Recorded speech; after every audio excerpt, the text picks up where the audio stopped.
नमस्कार साथियों, हम M education understanding in education MES 001 में बहुत सारे लॉन्ग क्वेश्चंस को डिस्कस कर रहे थे। और आज हम एक लॉन्ग क्वेश्चन जो पढ़ रहे थे, हिस्टोरिकल बैकग्राउंड ऑफ एजुकेशन, उसमें हम एंशिएंट एजुकेशन सिस्टम देख रहे,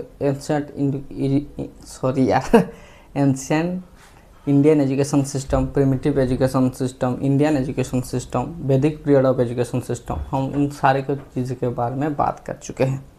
आज हम उससे आगे थोड़ा सा डिस्कस करेंगे, सही है, और कोशिश करेंगे आज के आज एक लॉन्ग क्वेश्चन कंप्लीट हो जाए। So the next one is medieval education. Medieval period में किस तरीके का एजुकेशन हमारे इंडिया में प्रचलित था, उसको हम डिस्कस करेंगे। ड्यूरिंग द मेडिवल पीरियड, जब मेडिवल पीरियड में क्या होता था, बहुत सारे इस्लामिक एजुकेशन सेंटर हमारे इंडिया में हो गए थे। इस्लामिक एजुकेशन सेंटर कहाँ होते थे? जैसे कि मदरसा होता है ना, जैसे हिंदुओं के लिए मंदिर एक पढ़ने की जगह होती थी, वैसे ही for Islamic religion there is what, मदरसा। मदरसा में क्या, उनको थोड़ा सा उर्दू सिखाया जाता था, थोड़ा सा रिलीजन के बारे में उनके थोड़ा सा सिखाया जाता था। तो during the medieval period Islamic education fastly growth in India. देखिए, during the medieval religion is strongly influence education.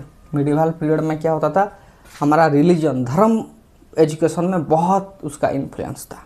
जैसे कि हिंदू धर्म, मुस्लिम, क्रिश्चियन, बुद्ध धर्म, ये सारी चीज़ें और हर एक में अपने अपने इंस्टीट्यूशन होते हैं। जैसे कि इस्लाम में उसके मदरसा हो गए, क्रिश्चियन में उनके चर्च हो गए, और हिंदू में उनके मंदिर हो गए, मठ हो गए, जहाँ पे कि वो वहाँ पे शिक्षा देते थे। In India Islamic education develop through मदरसा। मदरसा एक इंस्टीट्यूशन होता है जहाँ पे कि इस्लामिक एजुकेशन दिया जाता है। Study of Quran, Persian, Arabic and mathematics and law वहाँ पे सिखाया जाता था। मोरल एंड रिलीजियस इंस्ट्रक्शन दिया जाता था। हर एक इंस्टीट्यूशन में, हर एक, जब आप पाएंगे कोई रिलीजन से रिलेटेड कोई चीज़ है, वहाँ पे उनका रिलीजन्स के बारे में बहुत सारी बातें बताई जाती है, स्टोरीज बताई जाती है।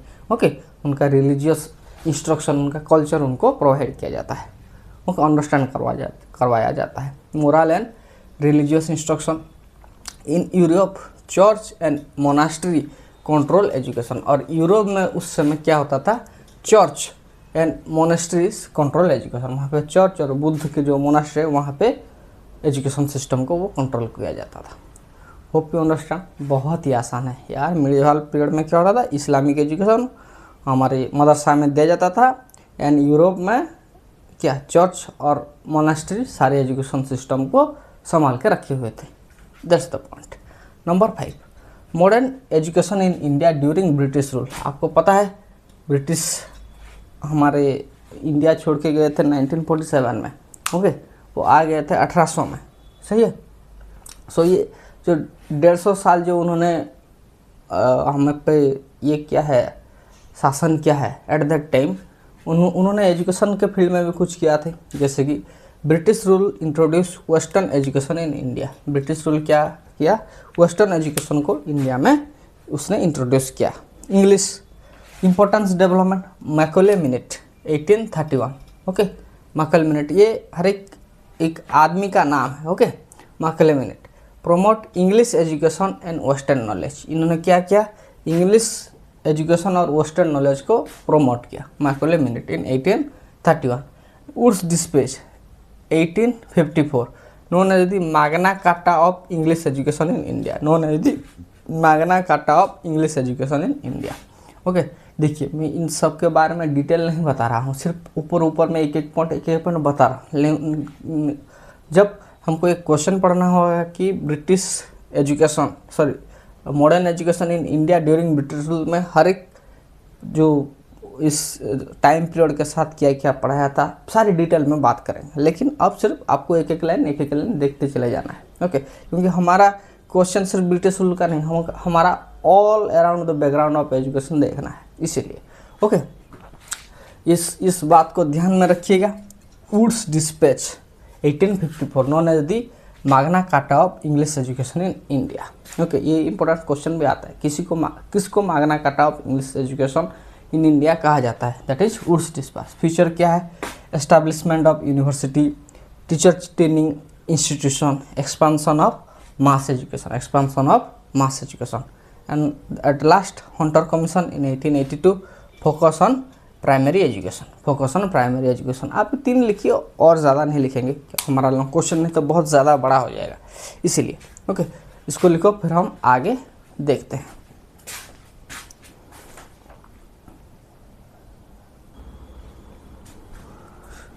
तो आफ्टर ब्रिटिशर्स, ओके, और ड्यूरिंग ब्रिटिशर में अगर मान के चलूँ तो हमारे जो नेशनल मूवमेंट हो रहे थे, ओके, जो आंदोलन हो रहे थे, तो हमारे बहुत बहुत ग्रेट लीडर्स थे, ओके, उन सबको एक बार सैल्यूट। ओके, उन सारे लीडर्स भी चाहते थे कि हमारे हिंदुस्तान में एजुकेशन का डेवलपमेंट हो। Okay, so they are trying for the education. Okay, देखिए पढ़ते हैं, national movement and educational reform. Indian leader emphasise national education. Indian leaders क्या चाहते थे कि इंडिया में एजुकेशन का डेवलपमेंट हो, उसका एम्फासाइज हो। Okay, contribution of great educators, सबसे पहले तो आते हैं Mahatma Gandhi. Okay, the process propose the basic education, कि हर एक आदमी को एक बेसिक एजुकेशन होना चाहिए, कोई ना कोई काम वो कर सके। ओके, चाहे वो स्त्री भी करे, चाहे वो कारपेंटर का काम करे, चाहे वो कोबलर का काम करे, लेकिन कोई ना कोई एक बेसिक एजुकेशन उसको आना चाहिए। ओके, जिसको बोलते हैं नई तालीम, based on craft and self reliance, के ताकि उसको किसी और के साथ डिपेंड होना ना पड़े। ओके, वो एक काम ऐसा ढंग का मिस्त्री का काम करता हो लेकिन कर सकता हो वो। ओके, कोई खाली ना बैठे, यही महात्मा गांधी की सोच थी, कोई ना कोई आपको तालीम लेनी है। Okay, so that's the thing, proposed basic education, नई तालीम based on craft and self reliance. Next आते हैं रविंद्रनाथ टैगोर, वो एक यूनिवर्सिटी उन्होंने क्रिएट किया था, that is Vishwa Bharati University. He promote naturalistic and creative education, he promoted naturalistic and creative education through Vishwa Bharati University. And Swami Vivekananda, he emphasised on character building education. वो क्या कहते थे कि कैरेक्टर बिल्डिंग एजुकेशन को डेवलप किया जाए। कहते हैं ना, when money is lost nothing is lost. Okay, when wealth is lost और health is lost something is lost, but when character is lost everything is lost. It means he emphasised on the character building education. Hope you understand. तब इसके बाद हमको धीरे धीरे आज़ादी मिल गई। देखिए ये जो है हम पढ़ रहे हैं development of education after independence. Okay, 1947 के बाद हमने इंडिया में क्या क्या किया। ओके, उससे पहले मैं आपको बता दूं, मैं इसका एक लेक्चर पहले भी ले चुका हूं, आगे भी लूँगा। That's commission and committees of Indian education system, pre independence, post independence. Post independence में ये सारे आएगी, क्योंकि हमको एक कॉमनली एक लॉन्ग क्वेश्चन लिखना है, सिर्फ इसीलिए मैंने एक एक लाइन लिख दिया हूँ। नहीं तो जो कोठारी कमीशन है, राधाकृष्णन कमीशन है, नेशनल पॉलिसी ऑफ एजुकेशन, ये बहुत बड़ा लॉन्ग क्वेश्चन है। ओके, सो आप hope you are understanding this. हमको सिर्फ इसमें एक एक लाइन लिखना है, अगर आप चाहें तो इसमें ऐड भी कर सकते हैं। ओके, सही है। देखिए development of education after independence. After independence क्या क्या हुआ? After 1947 India focus on democratic and universal education. Okay, देखिए क्या सबसे पहला जो है डॉक्टर सर्वपल्ली राधाकृष्णन क्या थे, उस कमीशन के हेड थे, तो उसको राधाकृष्णन कमीशन भी कहा जाता है और यूनिवर्सिटी एजुकेशन कमीशन भी कहा जाता है इन 1948। Okay, headed by Sarvepalli Radhakrishnan. Hope you understand. Next Kothari commission, doctor DS Kothari के चेयरमैनशिप में जो कमीशन गठित हुआ था उसको ही कोठारी कमीशन कहा जाता है 1964 से लेकर 66। Recommended A common school system and equal education opportunity. Doctor Kothari ने बहुत अच्छे सजेशन दिए थे फॉर एजुकेशन। ओके, सही है। हम इसको पढ़ते हैं डिटेल में, लेकिन आप सिर्फ अगर चाहो तो और इन्फॉर्मेशन इसमें ऐड कर दीजिएगा, कोई आपको रोका नहीं है। लेकिन देखिए, क्योंकि हम इन्फॉर्मेशन ऐड करने के चक्कर में अगर 10 पेज का हमारा लॉन्ग क्वेश्चन हो जाएगा तो फिर क्या फ़ायदा है ना। इसको भी दिमाग में रखें कि आपको टाइम रहते 15 मिनट में एक लॉन्ग क्वेश्चन को ख़त्म करना ही पड़ेगा, 15 या 20 मिनट में। ओके। और अच्छे डिटेल में लिखोगे तो 1 घंटा भी लगेगा एक लॉन्ग क्वेश्चन को, लेकिन आपका क्या होगा, पेपर ख़त्म नहीं पाएगा, इसीलिए मैं कह रहा हूँ। Number 3 national policy on education, एक 1968 में हुआ था, एक 1986 में हुआ था, एंड उसको रिवाइज किया गया था 1992 में। और फिर आगे चल के हम देखें 2020 में न्यू एजुकेशन पॉलिसी आई है और नेशनल एजुकेशन पॉलिसी आई है। Okay, hope you understand this, write it down, it's very important, we have to move forward, write it down.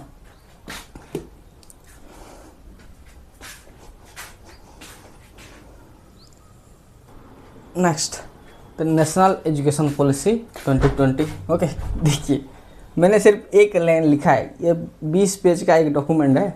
Okay, सो हम डिस्कस नहीं कर रहे हैं क्योंकि ज़्यादा हो जाएगा। ओके, लेकिन हम educational commission committee, NEP 2020, national education on policy, ये सारी चीज़ें हम डिस्कस करेंगे। 1986, 1968, ओके, 1992, ये सब देखेंगे। ओके, सही है। So National Education Policy 2020 introduce multidisciplinary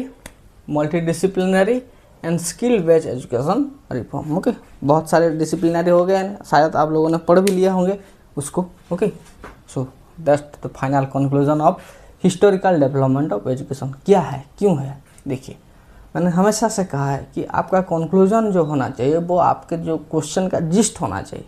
okay, the history of education reflect the development of human civilisation and social progress. हमारा एजुकेशन का डेवलपमेंट यही दर्शाता है कि हमारा ह्यूमन सिविलाइजेशन और हमारी सोशल प्रोग्रेस किस तरीके से हुई है। फॉर्म प्रिमिटिव इनफॉर्मल लर्निंग, जैसे कि सबसे पहले हम क्या करते थे, सिर्फ सर्वाइवल के लिए करते थे, जैसे कि फिशिंग हो गया, हंटिंग हो गया, ये सारी चीज़ें सीखते थे। लेकिन to modern scientific and democratic education के आज की मॉडर्न एजुकेशन तक, ओके, इनफॉर्मल लर्निंग से ले प्रिमिटिव इनफॉर्मल लर्निंग से लेकर आज की साइंटिफिक मॉडर्न एजुकेशन AI के युग में हम आ चुके हैं। Okay, each historical stage contribute valuable ideas and practice. हर एक स्टेज में हमको कुछ ना कुछ वैल्यूएबल आइडियाज़ और प्रैक्टिसेस मिले हैं। फॉर एग्जांपल मेडिवल में थोड़ा रिलीजन के बारे में जाना, उससे पहले हमको एग्रीकल्चर किस तरीके से किया जाए उसके बारे में थोड़ा हमने समझा। धीरे धीरे करके इंग्लिश एजुकेशन को हमने सीखा, मॉडर्न एजुकेशन आ गए, है ना, स्किलफुल एजुकेशन हमने धीरे धीरे सीखा। ये सारी चीज़ें contribute valuable ideas and practice. Her stage में कुछ ना कुछ हमको सीखने को बहुत अच्छा मिला है। Understanding this significant historical development help, यही understanding historical development help to improve present education.